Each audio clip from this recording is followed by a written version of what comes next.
देखिए, कोई एजेंसी अगर ये कह दे कि साहब मैं जो टेंटेड हैं, जो नॉन टेंटेड हैं, जिनने नकल की या नहीं की, वो सेग्रीगेट करना इतना आसान नहीं है। जो कहना बहुत आसान है कि सेग्रीगेट करके आप बच्चों को कर दीजिए, बहुत आसान नहीं है।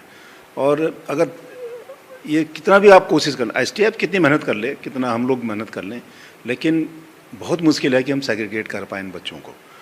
आसान नहीं होगा, लेकिन बेहतर रास्ता उसका यही है कि दोबारा इनके एग्ज़ाम हों और उसकी तैयारी वो करें। मेरे ख्याल से वही एक विकल्प होना चाहिए। और सेग्रीगेट करने का जहाँ तक बात सही है आपकी, लॉजिकली बहुत अच्छा लगता है कि जिनने मेहनत की बच्चों ने, मैं भी कह रहा हूँ बच्चों के साथ दिक्कत है, उनके साथ हार्डशिप है, मैं इसको मानता हूँ। लेकिन मेरा ये भी एक रिस्पॉन्सिबिलिटी हमारी ये भी होनी चाहिए कि एग्ज़ाम ऐसे हो जिसकी शुचिता कहीं से कहीं प्रभावित न हो, बिना किसी संदिग्धता के, बिना किसी उसके परीक्षाएं परिणाम घोषित हों। वही एक आयोग का मकसद भी होना चाहिए। देखिए, मैं वही कह रहा हूँ। देखिए, जो अभी 3 परीक्षाओं को दोबारा परीक्षा करने का हम लोगों ने निर्णय लिया, इसमें ये भी हो सकता था कि मैं शासन से अनुरोध करूँ कि 2 साल का हमें इन बच्चों को और दिया जाए टाइम, और नया फॉर्म भरें। ये भी विकल्प हो सकता था। और उसमें क्या होता, जो बच्चे जिन्होंने एग्ज़ाम दिया है, जो भी कैंसिल, जो दोबारा एग्ज़ाम होंगे, वो बच्चे दोबारा फॉर्म भरें। 2 साल में कम से कम 25-30 हज़ार लोग और ग्रेजुएट हो गएंगे, वो भी उस एग्ज़ाम में आएंगे, संख्या बढ़ेगी। इसलिए इसमें एज रिलेक्शन देने का इसलिए मतलब नहीं बनता कि हमने इसलिए तय किया कि उन्हीं बच्चों का एग्ज़ाम होगा जो बच्चे इस एग्ज़ाम में अपीयर हुए थे पहले। उसके लिए उनको फॉर्म नहीं भरना है, सब डाटा हमारे पास है। हमें तो केवल इनकी फरवरी लास्ट वीक तक इनके एडमिट कार्ड भेजने, इनको सेंटर भेज देने, कहाँ इनको एग्ज़ाम देना है। क्योंकि हम एग्ज़ाम दोबारा विज्ञप्ति नहीं निकाल रहे, इसलिए एज रिलैक्सेशन की बात नहीं आती। इसलिए रिलैक्सेशन उसमें इस वाले भर्ती में तो पॉसिबल नहीं है।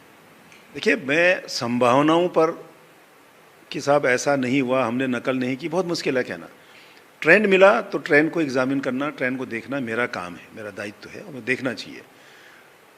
बंद दरोगाओं का एज का भी कोई दिक्कत नहीं है, उन्हीं बच्चों को दोबारा एग्ज़ाम देना है। हमने एक और उसमें ये दिया था कि जिन बच्चों ने पहले फिजिकल क्लियर किया था उनका दोबारा फिजिकल नहीं हुआ। मैं ये भी कर सकता था कि पहले रिटर्न पास करो, फिर मैं दोबारा फिजिकल कराऊंगा, फिर मैं 25 किलोमीटर आपको दौड़ाऊंगा।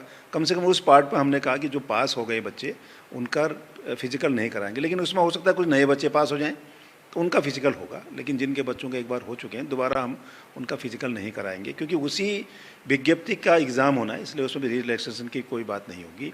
नई विज्ञप्ति के बारे में शासन स्तर पर हम लोगों ने बात किया था कि जो वैकेंसी स्नातक स्तर पे या बंद दरोगा में या सचिवालय रक्षक में अगर जो नई भर्ती उस भर्ती के बीच में जो आ गई होंगी, उसके बारे में भी शासन स्तर पर ये तय होने वाला है कि बहुत जल्दी उसकी विज्ञप्ति निकलेगी, ताकि इस बीच में जो बच्चे एलिजिबल हुए वो बच्चे भी इसमें दोबारा नई भर्ती में नए विज्ञप्ति के साथ अपनी एग्ज़ाम दें उसमें। तो उसमें कोई उनका वो उसके बारे में भी विचार गवर्नमेंट कर रही है। हमारी बात हुई थी, हम मिले, गवर्नमेंट से चर्चा की थी हमने। हो सकता है कि मार्च अप्रैल तक नई विज्ञप्ति एक और जारी हो, तो इन्हीं बच्चों को हो सकता है इसी साल 2 मौका मिले। एक तो पुराना री एग्ज़ाम होगा पुरानी भर्तियों का, हो सकता है कि नए एग्ज़ाम भी इसी साल होंगे, उसमें एग्ज़ाम दे, 2 मौका उनको मिल सकता है। मेरा यही अनुरोध होगा लड़कों से, बच्चों से। मैं बिल्कुल उनके साथ, मैं समझ सकता हूँ उनकी परेशानी को, लेकिन उसका विकल्प नहीं है कि मैं रोज़ धरना प्रदर्शन करूँ, उससे कुछ हल नहीं होने वाला। बेहतर यह है कि 2 महीना आपके पास है, आप पढ़ाई करिए और मार्च में पूरी नई ऊर्जा के साथ, नई मेहनत के साथ आप एग्ज़ाम दें।